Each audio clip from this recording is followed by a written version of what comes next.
funniest thing that happened today is I don't actually attend the Lakeview City Council meetings anymore.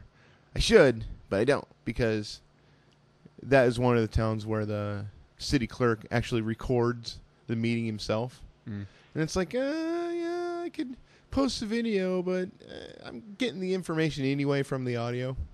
So I was down there listening to that. And the first thing that happened was I hit record on my computer, because what he's got is an analog tape. Yeah. So I hit record on my computer, and then I went and got lunch. Got a delicious lunch, a delicious, delightful lunch over at the grocery store, a sandwich.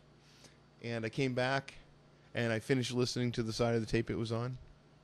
And I turned the tape over, and I pressed play, and I checked my computer to make sure it was recording, and it stopped recording because I hit the wrong button at 1:28 in. 45-minute sides of the cassette tape. So okay, let's see. So how many? So you finished recording one side of it, right? But the other half only got 1 minute or so. No. No. I finished listening to a whole side of it, but only recorded 1:28. Right. See, I thought that was what was. So I had to listen to the whole side over again. That was a lot of fun. And by listening, what I mean is playing Angry Birds. Mm-hmm.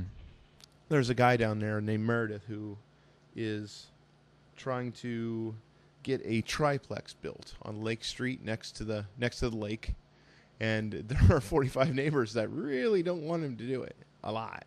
Wow. There was a planning and zoning meeting last week where all these people showed up, and they all signed this letter, saying that they don't want it to happen. They all showed up like a petition. It's kind of like a petition. There's an element legally. I mean, I won't go into the details, but legally there is an element of petition-likeness to it. It's really a letter that's signed, but it holds the same sort of legal weight once it gets in front of the city council. Okay. And what that legal weight is, it forces them to have a 4/5 vote instead of just a majority vote to get any work done. And anyway, this letter, of course, indicated that they do not want them to rezone that area. Maybe I should start at the start. What's going on is right now it's zoned R2, and it needs to be zoned R3 in order to allow a triplex to go in there. See what I'm saying? This is going to be a dull one. I'll be quick about it. People would be like, "What happened?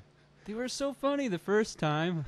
Oh no, they won't be like that. They'll be like, oh, now they're idiots and they're boring. So he wants to put a triplex in there, and in order for that to happen, they have to spot zone the property, which means that they have to turn just that property into this different kind of zoning. So there's just going to be this one spot. It's going to be bloop, right there. That's going to be zoned. There were people there that were saying how, that's illegal, you can't do that, and it turns out it's not exactly illegal. It's not exactly best practice. And there are other people that talking about, how it's a slippery slope. It's a slippery slope to having commercial properties on the lakefront, because once you get into triplex, you're talking commercial. And the guy himself, this Meredith, was trying to convince everybody, trying to win him over by saying, the taxes he pays are going to be tremendous. I mean, the amount of value to the city itself is going to be great. It's going to go from something like, whatever it is now for a property, a couple $100 to like over $4,000. But, still 45 people. And aside from that, issues of a street that's too narrow for that much traffic, and people were giving anecdotal stories about other duplexes and stuff in town during Mother's Day and how you couldn't get by there. I mean, you kind of laugh about it because it's kind of a small town thing, but at the same time, these people are, it's important to them. But that's not really the story I wanted to tell. What I really wanted to talk about was this. When I'm not there, or when I don't have like you or the other guy that doesn't want to be named on the air there, filming the thing, what happens is inevitably during the meeting at some point, someone says some variation of the following. Well, that camera guy's not here, so I can say that. They say that out loud? Right, they say that out loud. They'll say something kind of naughty, and then they'll say, oh, I can say that because the camera guy is not here. And then, but Yeah, you're just gonna listen to the tape. Right. And I could, and I mean, I do keep an audio. It's kind of funny. And they forget every single time. It's so far. I don't think they quite have their mind wrapped around the fact that I'm actually just participating or watching the meeting as much as I would as if I had one of my guys there or myself. So that's always a lot of fun. Today it was about the electrical engineer. Kind of said something that was kind of mocking of the whole concept of putting in a triplex. There was a meeting passed where there was a meeting. There was a Lakeview City Council meeting a few weeks ago where they actually started telling dirty, sort of racist jokes. Oh actually, my God! Shut the tape recorder thing off. Oh darn! I bet you wish you had a camera person there. Yeah, well then it Well, then happened. they wouldn't It wouldn't have yeah, happened. yeah. Right. But Did any of that I get on the imagine- I tape, or imagine- did they just go like, "Oh, we're gonna start telling some bad jokes"? No, Like, no. It was like they always say something. They always say something along the lines of, "Oh, this shouldn't be on the record." And what the deal is because I researched it. I'm like, "Oh, you son of a bitches!" Fist shake. I researched it. And it's like, they can shut the tape off. He doesn't have to make a Yeah. tape recorder or anything. So it's kind of weird that they call it off the record, which is sort of a legal, pseudo-legal status. But whatever. I don't care. I really just want the news. I'm not trying to trap anybody. The other thing I like about this Lakeview City Council, the mayor always says something like whenever he does say something that's sort of off color or whatever, and I do have like one of my guys or myself there, he always says like, "Oh, well, nobody ever watches this anyway." It's like, and I don't know if he's right or not. The numbers don't really seem to bear that out, but whatever. So I was at the Sac County Supervisors today, and that's actually what I spent most of the morning doing. And those guys were, man, it was kind of one of those meetings. Let me pull this up. Down by Luco Cemetery, which is shit, where is Luco Cemetery? Hold on, I'll look it up. Anyway, someone built an arch over a road. Just Okay, this Luco Cemetery, it's at the end of sort of a road, but it's a county road. found it. It's down by Auburn. Ah, cool. So instead of having an arch at the entrance to the cemetery itself, someone just kind of randomly went out and put up an arch over the road. And I guess it's a nice looking arch. I guess it's a not very stay in the fuck up arch. Oh, so it looks okay, but Yeah, it's yeah. not really safe, like it's tipping or something. Like every time there's wind, I shouldn't say every time, a couple of times. And is it there legally? That would be a no. The answer says no on that one, not legally. Arlen Sigmund, a trustee for that township, was in today complaining about it, and then they passed it on to the county engineer when he came in. I always love it when he's confronted with this kind of information. This county engineer of ours, he's kind of cool. He's like, oh, huh, just gives like the slow nod. Yeah. How long did it take for them to figure out that it was out there? I don't know. They didn't say. Just that it's been going on for a while. Like someone put it up, I guess, recently. Because I imagine that would be a shock to them, where they're just, they drive up a road and they go, "What the hell is that?" Or they're driving up the road and it's like, Yeah. what the hell did we just run over? Hey, did I say f*** earlier? You may have, I'm gonna have to bleep that out. but then again, you just did now. So Well, at least now I know for sure that. I yeah. said. Right. But the engineer, the big thing today with the engineer when he showed up at the Sac County Supervisors was he has exceeded his budget by $100,000. Oh my God. Yeah, bad time. So what's going to happen is, and I don't know if you are aware of this. We might have had the discussion. There's this process whereby the government is audited every year. It's a thing they have to do. It's a financial audit, and it's an audit to check to make sure that they gave proper notification, among many things. I mean, there's a lot of things they look at.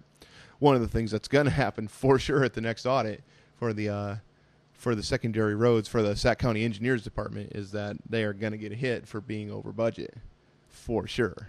Oh, Yeah. Even I if they mean, did, and how it do turns you- out, even if they did a budget amendment right now to fix it, they would still get the hit for going over budget. So the supervisors were like, just go ahead. How do you even Go get ahead, that? go ahead and spend the money that you need to do, and we'll just deal with it. So they were just like, keep going over budget? Well, it doesn't keep doing over. Well, I mean, I guess that's the simple way of putting it. But it's like, just get the business that you need done, you know, and we'll amend. And try not to spend too much more money. Right. Well, how it actually. Well, that was the bottom line. Just pay for what needs to be paid. There was a big piece of equipment they had to buy at one point. It was like an emergency purchase, and they just had to do it. So they're just stuck. They're just stuck getting the hit this time. I don't know what that. Really, I haven't seen anyone get in trouble for an audit yet. I haven't myself witnessed what happens if something big happens. The attitude today seems to indicate to me that $100,000 over budget isn't that big a deal. Like Sounds like a big deal. Well, it sounds like a big deal to you. $100,000. Well, yeah, but at a county government level, you're talking $16 million or whatever. $100,000, maybe you're not so concerned.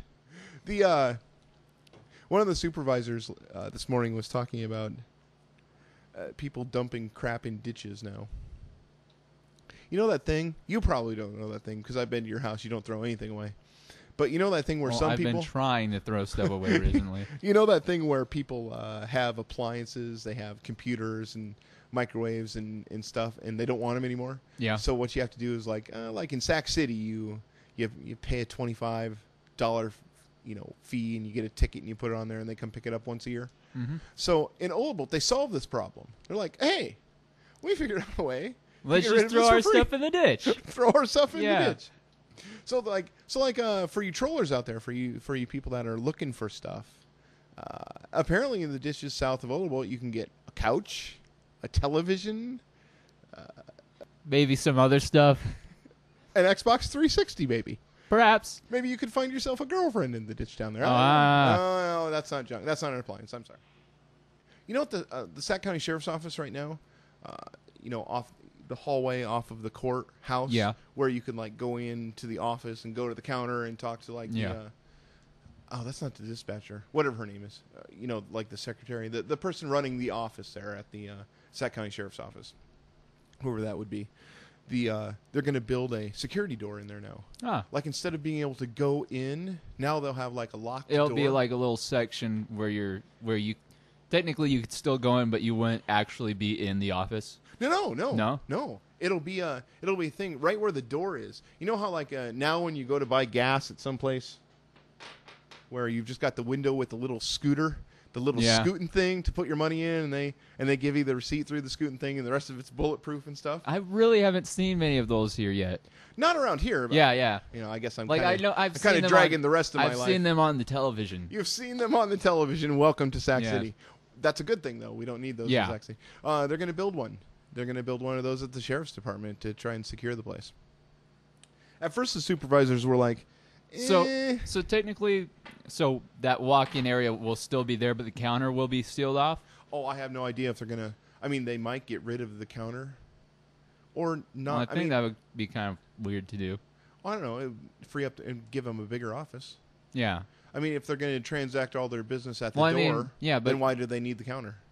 Oh, I see what you're saying. So the door will be... Like the door and the window will just turn into a security thing? Yeah, okay. That'll have like a key lock on it so that you can go through it. You can go through it, but it'll also be... okay. But it'll just be like the sheriff and the supervisors. So the window on the door will be like where you do the transactions. Yeah, you'll have the slide tray like thing. Not a slide tray, like, the little...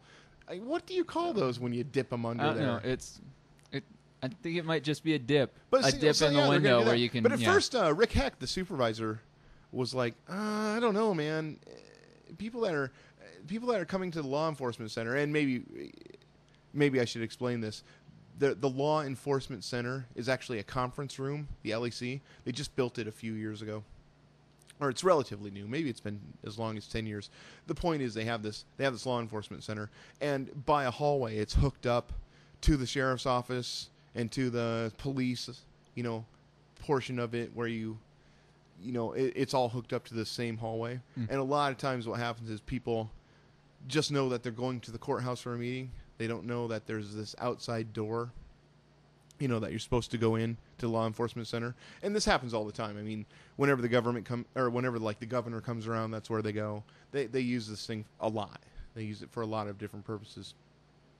So people are always coming to the courthouse, a little confused. There's no signage. Yeah. There's nothing telling them where to go. So they end up going through that sheriff's department office, where like Ken's office and everybody's, all the deputies are, and having to go down that long hall to get there, which I got to tell you, I didn't know people did this. It freaked me out. I thought if I went back there, it'd be like a situation where I get tased. Yeah. Well, maybe for me, it would be a situation yeah, they'd where be I like, get tased. oh, this is a perfect opportunity. We've got an excuse. So He was Rick, coming right for me. So Rick was concerned that they themselves would be a little stuck. It'd be like, oh, we got to go down there. Because of the... Right, because the outside door's locked and they don't have a key or whatever the situation may be. Or they're just inside, not wanting to lead people all the way around the outside and stuff. But the sheriff who was at this meeting and telling him about this, and actually gave him the proposed bids, which they ended up taking a bid for $1,200 as opposed to like a $1,400 one. They took the cheaper of the bids, but it'll allow them to have this keypad lock so that anyone can still go through. So what the sheriff pointed out to him in regards to that is that they can still go through there. I mean, the supervisor is going to have the code, and they can certainly lead people through there. Nothing will really change. But then the auditor, Jim Dowling, he was like, maybe we should put a sign up. Yeah. Saying, law enforcement center this way. That couldn't hurt. And the sound of 5 people slamming their hands to their forehead. Yeah, they're just like, oh. Oh, in demonstrating that, I think I just broke my glasses. Oh, no, they're fine. Right. Hey, everybody. This is Curtis Blaze from Attack of the TheSacNews.com podcast and TheSacNews.com Inc. I want you to take a moment to think about the news that you get here at the Sac News. We don't do this for free. We're not in this for our... We're not in this just because we want to inform you, although we like that. We're also in it to make money. You can help us make money. Show your support for TheSacNews.com by clicking on our Amazon banner and buying stuff from Amazon. A portion of every purchase you make goes directly into my grubby little hands. Operators are standing by. That's not the case. Did you know that you can get put on the sex offender list for committing a sex crime if you get a ticket for public urination? I think I may have. Boy, I've heard somebody tell a story about that before. If there's ever a list that needs to be tiered, Yeah. I mean, think about that. You, In fact, yeah, I'm certain that I've heard that before. That's the case in some places. Like somebody joking around. It was probably a comedian talking about, like how he had to go to people's houses when he moved and say, "Hey, I just came by because legally, I am forced to tell you that sometimes I urinate in bushes."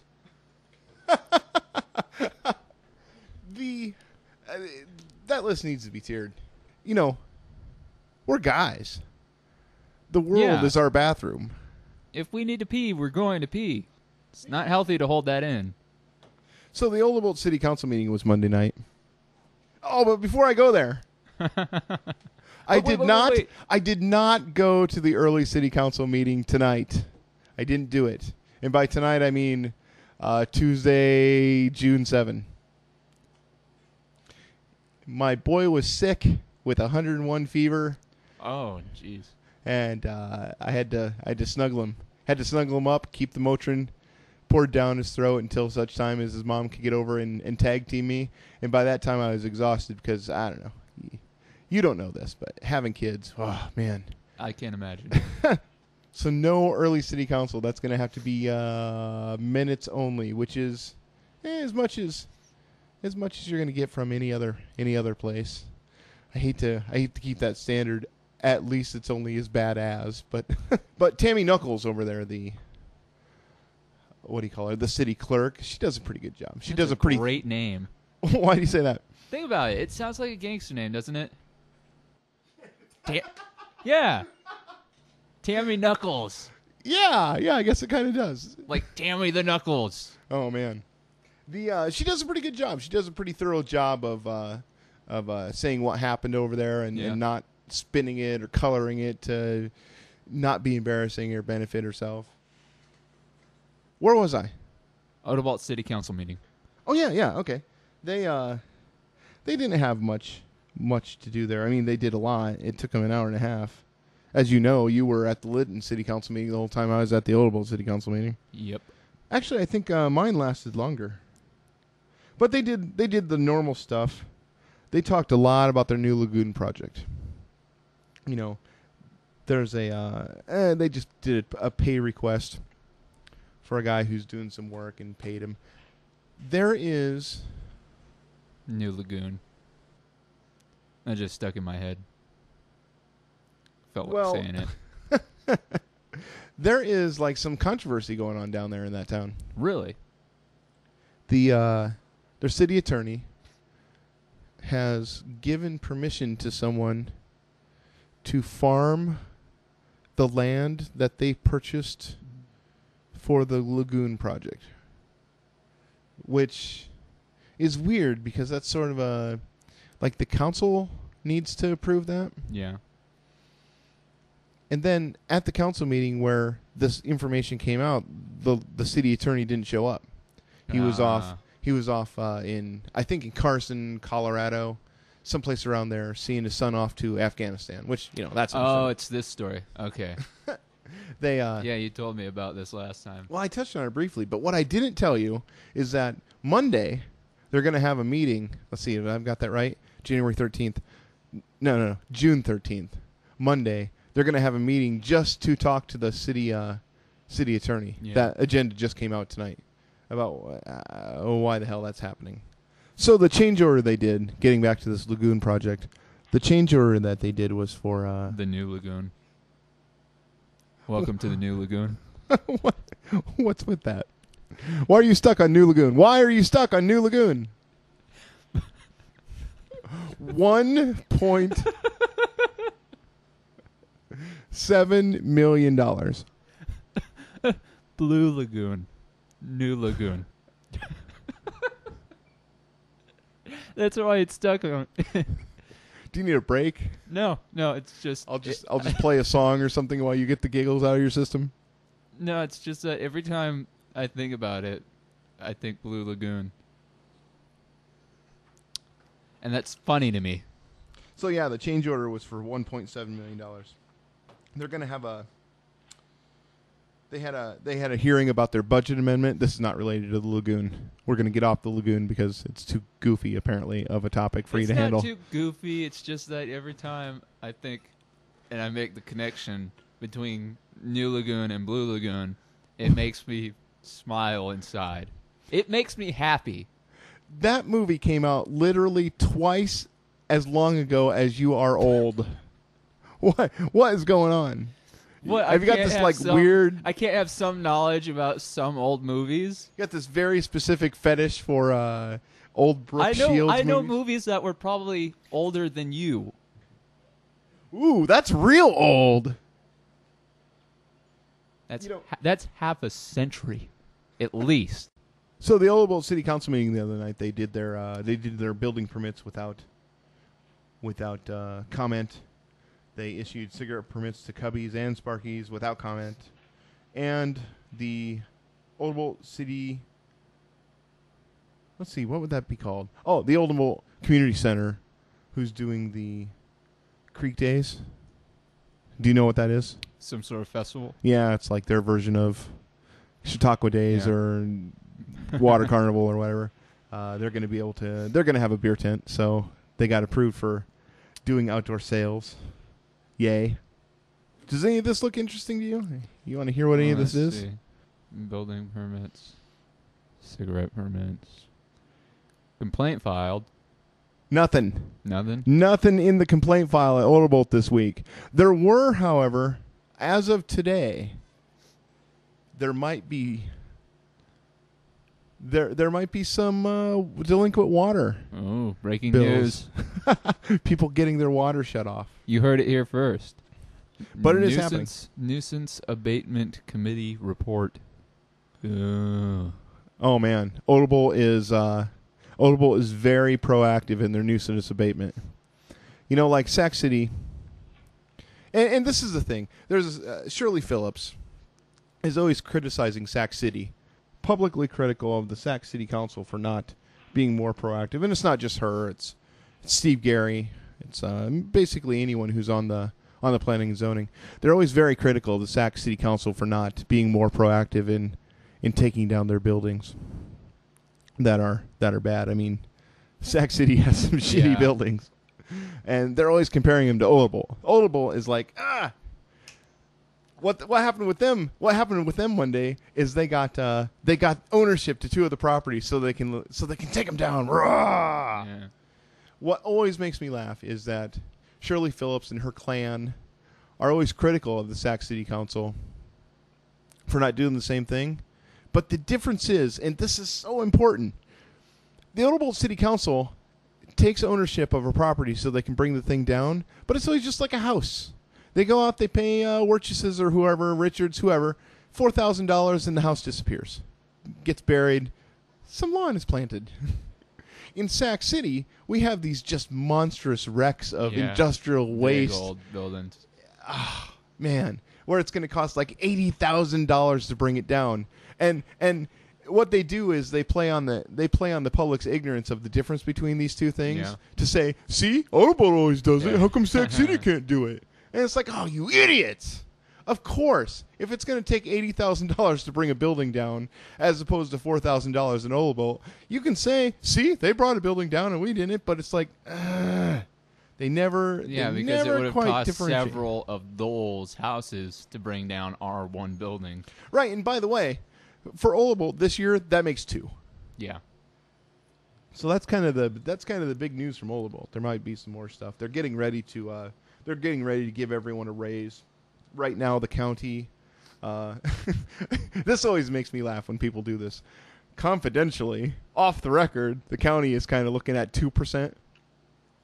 That always makes me giggle because it's like, hello, video camera. Yeah. Like, boy, I hope nobody hears this. I hope nobody hears this. Hope nobody knows that. Hope nobody knows I'm letting this get out. They're talking 2%. So, Odebolt is what that probably means, without being a fact. What it probably means is that Odebolt is looking at giving all of their employees a 2% raise. Next week, the supervisors are going to talk with Lisa Bethune about a contract with Webster County. The sheriff talked about a recent problem he had with sending documents through the email. There were some accidents that happened, and he put out some press releases, and he's got a much more send to all or something like that. No. No. This actually, the sheriff has a much more advanced version of Windows than the rest of the world. Really? So he sent these things out, and like no one. I mean, there's a lot of people that are on his media list. We're all like, trying to figure out workarounds to try and get this information. So we all got a lot of email from the sheriff yesterday because he's like just got better stuff than us. The sheriff was there to talk about the fence. I don't know if you're aware of this. The exercise yard at the jail. It sounds familiar. There was a you know how the big radio tower, the Verizon tower is right next to that thing? Yeah. A great big glob of snow fell off that tower from clear on top and just like smashed into the roof of the exercise yard. Yeah, I think I might have heard about this. To the point now where prisoners can actually like jump up and reach it and swing from it and break it and be a problem, potentially escape or whatever. I mean, nobody has. Yeah. Very confident jail keepers down there at the Sac County Sheriff's Office. But they've been like trying to find a solution for this. Because one of the solutions they went through early on was, they'll put a pole in the middle so that if another piece of snow falls, it won't collapse the thing. You know, that's a contractor saying it. And then the sheriff is like, yeah, we want a pole the prisoners can climb in the middle of our exercise yard. Yeah, no. So they finally figured out what kind of fence they want. They're going to be putting that up here by the end of June. And also, sheriff's department vehicle hit a deer. That's been repaired. Yay! Back on the road. So the Sac County supervisors renewed their contract with ICAP, the Iowa Community Assurance Pool, this week. ICAP was started in 1986, and I think the supervisors are, actually Sac County is the 51st member of ICAP, so they're really going far back. So that's about all the news I got for Sac County, Iowa today. Any questions? I don't think there are any. Oh, last thing of the day. I was doing a Freedom of Information Act email capture from the city, and I found out that Shirley Phillips was trying to get a revolving loan fund from the city for one of her friends that she works for. You know, the what do you call it? The bread lady. What are the beer bread? You know, that awesome bread. Are you aware of this company at all? 1 block from your house? No. Okay, there's this girl named Amanda who has started this awesome company in Sac City called the Beer Bread Company. She's got this product in stores from coast to coast and is doing great. But apparently she needs to expand her business. So Shirley Phillips, as the economic development director, hit up the city for a revolving loan fund. Now, how revolving loan funds works is this. Our gas utility company in Sac City, they make money. And what they can do, what the council can authorize to happen is that they can authorize money, excess money from that, to be seeded into this revolving loan fund and then loaned out to people, you know, at a much lower payback rate in order to develop their businesses so that it can help grow the community. What needs to happen though is and this is just the impression I get, like she approached the city and said, "Hey, I need a loan for this," and they're like, "Well, okay, there's a process. You have to get it on the budget, which has already been approved, and you have to get approval. Let me get that right. Okay, number one, the city cannot give out a revolving loan until July 1st because that's next fiscal year. It wasn't on this year's budget. And in order to give out a revolving loan, it has to be on next year's budget, which is already done. So it's not on next year's budget. And even if it were, they couldn't give it out until July 1st. So this lady just makes me laugh. Her response was, and I quote, "The answer is the same as always. Sac City is broke. I'll figure it out. Cannot imagine what the future holds with this type of attitude." Yeah, like it's our attitude that's the problem. Yeah. Not the fact that she wants to get this loan and too late by what, two fiscal years. You know, there's just people out there that won't take responsibility for how incompetent they are. And I'm not talking about Shirley. Shirley is perfectly incompetent and really, really good at her job. I'm just saying there's people out there that aren't Shirley Phillips that are incompetent at their job, and all they want to do is find a way to blame other people. Well, on that note, goodbye, everyone. Thanks for listening to Attack of TheSacNews.com. Yes, thank you. My name is Curtis Blaze. My name is Alex Barnes. You can contact me by writing to TheSacNews@yahoo.com or calling me at 712-830-7373. Or if you are that kind of person that still uses mail, you can mail me. No fax? I got a fax. I'm getting there. You can mail me at 237 South 9th Street, Sac City, Iowa. Or you can fax me at 712-662-3222. He's struggling. I think. You know what? Don't fax me. In fact, I'm just going to go ahead and bleep out the that number because I'm just not entirely sure that's my fax. Thanks for listening, everyone. Yeah.